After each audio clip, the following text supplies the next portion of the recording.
So it's been a little bit of time since our last update on Project Hurricane here, and we've got a lot done. This is the frame that we've built. I added some crossmember here to connect the plastic body to. I added a tray for the batteries that are going to sit down in there, and that's about the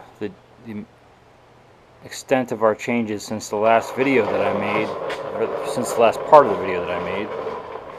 Except I did create this bracket for the steering box, which is over here, that will go in there once we get all the paint. So what we had to do was we had to get all the way to the end and have everything done and working and everything in place before Daddy realized, that's me, realized that he did it wrong, did it backwards.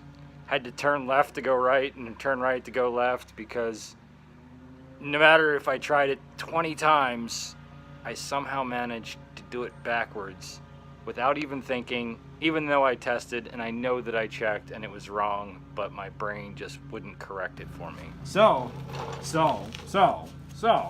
what we did was, it was down here before, came straight out, and it was on the right angle. I had to flip the whole thing. The whole unit had to be flipped. Oh, yeah. So now it sits in there like this, and it will turn the wheels the right direction. Because of the new angle, I had to add a bracket here so that we could change when it would rotate up, it would end up binding up the end joints on the rotation. So I changed the direction of that. That seems to solve that problem.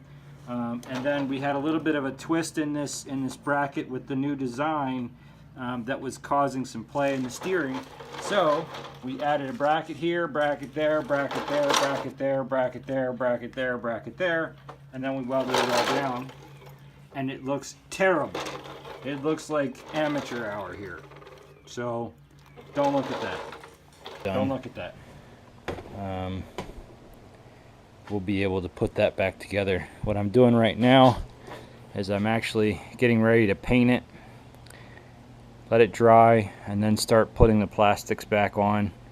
We're basically at the final spot. I've got a little bit more work to do on the axle here. I'm going to paint that up and clean it, and then I can mount that in there as well. And then the rear axle there, I have the new truss on, and that's all ready to go in as well.